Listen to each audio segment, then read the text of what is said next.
Hello mga ka-NC! Welcome back to our daily vlog.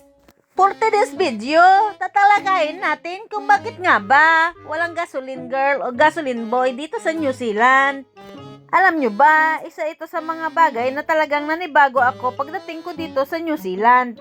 Sa Pilipinas, sanay tayo na pagdating sa gas station, may lalapit agad na gasoline boy o gasoline girl. Sasabihin mo lang kung magkano o anong fuel ang ikakarga mo. Tapos sila na ang bahala. Pero dito sa New Zealand, iba talaga.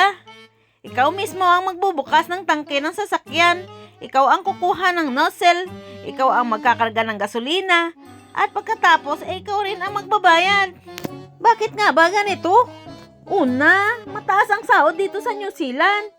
Kaya para mapababa ang gastos ng negosyo, karamihan sa mga gas station ay may self-service na. Pangalawa, sanay ang mga tao rito na gawin ang maraming bagay ng mag-isa. Kahit magkarga ng gasolina, normal lang sa kanila. Sa totoo lang, noong unang medyo nakakakababa dahil baka mali ang makuha kong fuel, pero habang tumatagal na nasanay na rin. Ilang minuto lang ang kailangan at tapos na. Isa talaga ito sa mga maliliit na pagkakaiba ng buhay sa New Zealand kumpara sa Pilipinas. Ibig sabihin na mas maganda ang isa kaysa sa isa, magkaiba lang talaga ang sistema. Kayo, kung bibigyan kayo ng choice, ano ang pipiliin nyo? Self-service tulad ng New Zealand? O gusto nyo pa rin ng may gasoline boy o gasoline girl na mag-aasikaso sa inyo?